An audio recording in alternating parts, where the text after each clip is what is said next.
Welcome, everybody, to the show. Thank you, everyone who's been listening on Apple Podcasts, Google Podcasts, iHeartRadio, Spotify, and more. Tonight, we're going to be talking about AMC theaters and their variable pricing from the CEO of Who the Asked. And with me to talk about it is Doc Chris. That's right, buying tickets at all kinds of prices. What's happening now is that the CEO of AMC, Adam Aron, is deciding to do a thing called variable pricing. What does that mean? So think about a popular movie that's coming out. It's got a lot of buzz, it's got a lot of traction. Everyone is going to for sure see it day one. Well, you're going to pay more money for a ticket to see that movie. Yep, as opposed to the other movies in the same theater, regular price, or maybe lower. But the most popular movie, you're going to pay more for that. It's called variable pricing, everybody. It's a thing that he's doing to justify bringing back the movie industry and to stimulate the economy. Shut up. So the variable pricing depends on movies that the masses want to see. It also depends on the movies that are playing at the time and what the demand is. So let's say that there's a bunch of movies in the theater that don't necessarily have the biggest buzz. You know, let's say it's not the Batman. Let's say it's a couple different movies that are kind of like middle of the road. But if one becomes more popular, more in high demand, you know, people are going to see it. If AMC sees that, they're going to make the price higher. That's right. So let's say a movie gets released.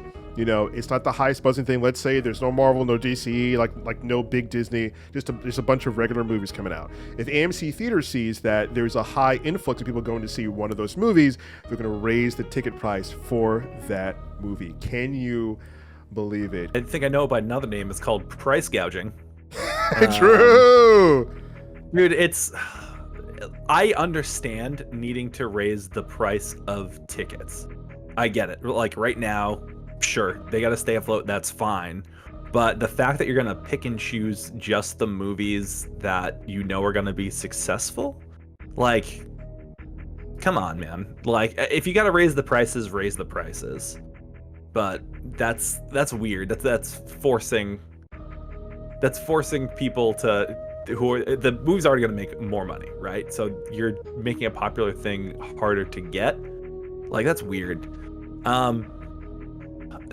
Obviously, right now, we're in, not only did the pandemic, you know, mess with things, but also they're dealing with streaming too. So there has to be some sort of game change thing. I feel like this isn't it.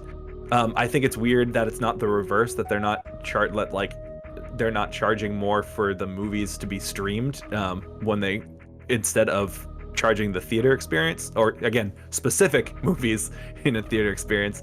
That's weird. Just raise the price for everything, or even it out. Like, don't charge as much for the popular movie, but charge a little bit more for everything. Like, it's weird. That's what I think of it. Yeah, it's interesting because on the one hand, he's just like, oh yeah, you know, it's been a thing in Europe, it's been a thing in the UK, so we're just putting it here in America. It's like, yeah, but that doesn't mean that people like it over there. I mean, you're stating a fact, right? The CEO of Who the Asked, you're stating a fact, right? Oh yeah, it's implemented over there.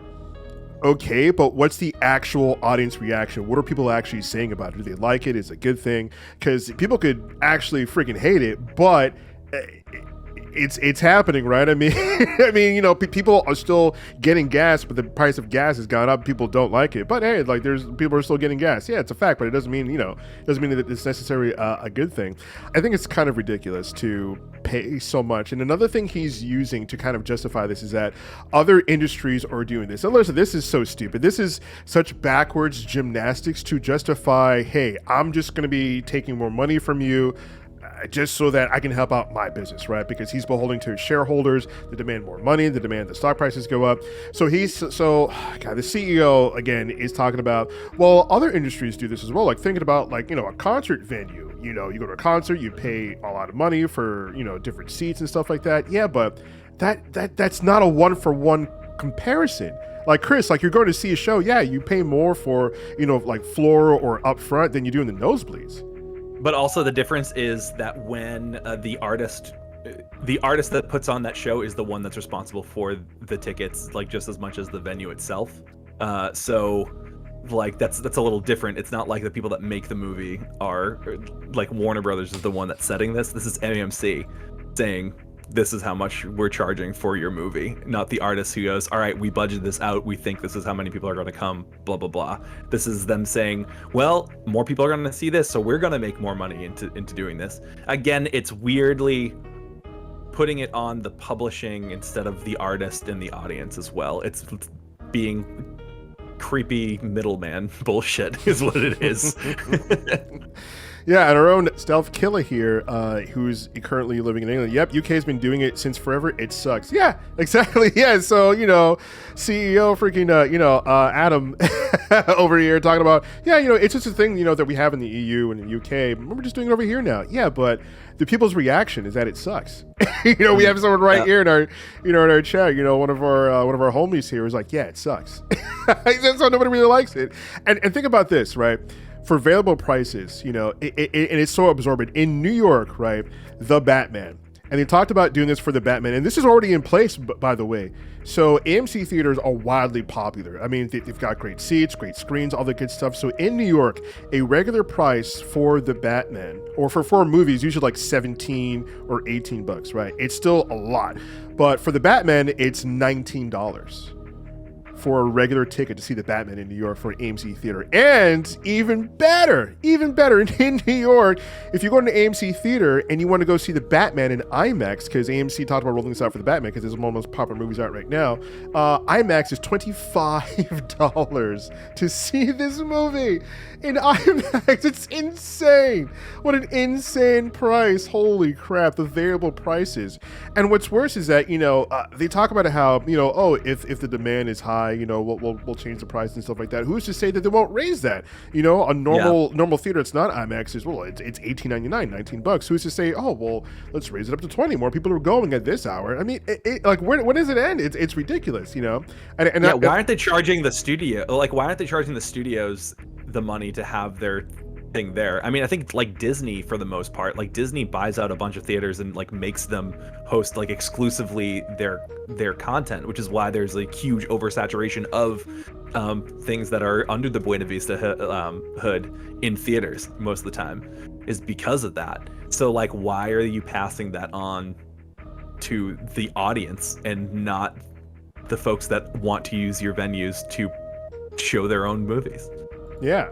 And backwards. Yeah, and it sounds like they don't need permission from the movie distributors or like the actual like studios to be like, hey, we're just gonna raise the prices in our theater. It's ridiculous, man. This guy's just like, I get it because as the head of a company, you gotta like maximize your profits and steer the ship and bring people through. But apparently, he's been making bad decisions throughout his entire career as a CEO of AMC. But I think it's ridiculous. Like you already pay a lot for movie tickets, right? And people do want to go to the movies, and there's been a decline of people going to the movies for a couple years now, since even before the pandemic. And the number one variable is that ticket prices are high. I mean, you and I go to the movies, like we love talking about this stuff, but your general audience member, your average person, they just see it as an event, right? They don't make it their mission to go and see the new latest movie when it comes out that weekend. They're like,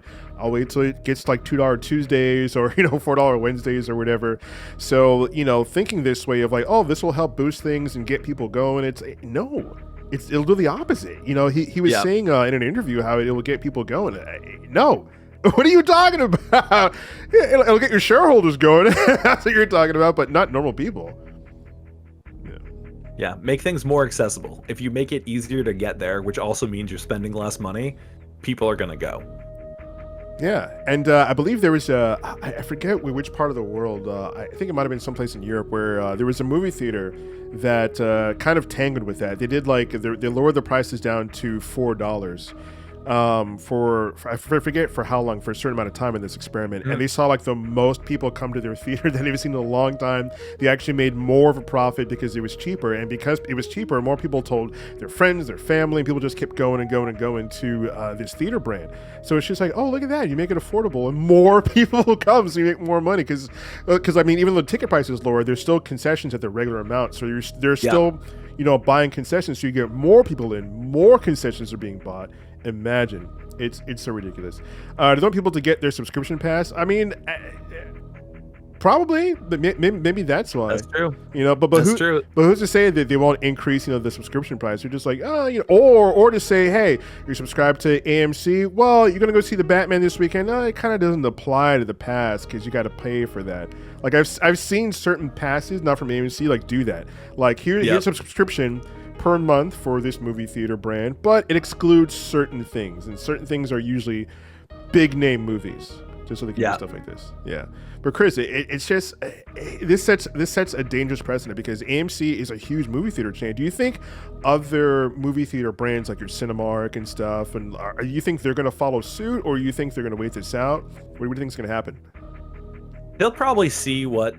I bet they'll probably take a look and see kind of what happens with this and what ends up getting reported to the shareholders. I mean, I can't imagine it's gonna be great, or it's going to it's gonna make money, right?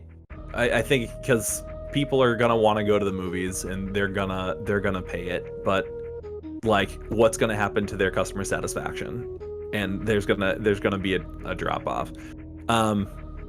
I understand why they're doing it. I just don't think it's a good idea, or they're not doing it to help their customers, right? They're doing it to help themselves and to figure it out. There's got to be a change in the business model of everything, of the movie industry right now, because everything's struggling because streaming is God, and that's kind of driving everything. And they're doing something interesting with the Batman now too, where it is going to hit HBO Max, but I think it's 45 days before it does so. Oh my God. AMC, the CEO of Artesian and AMC got together just to be two big pieces of shit together. They're like, how can we really get on people's bad side? I know, let's publicly berate them and charge them more. All right, guys, that's it for the AMC Theaters Talk. Let us know what you think about the price gouging, the exorbitant price that the CEO of Who the Asked Adam Aron is doing to make his shareholders happy, but he's trying to spin it as, I'm doing it for the people in the economy. Get the out of here. All right, guys, comment below. Let us know. Make sure you hit subscribe and smash that like button. We'll see you guys later. We'll see you another time.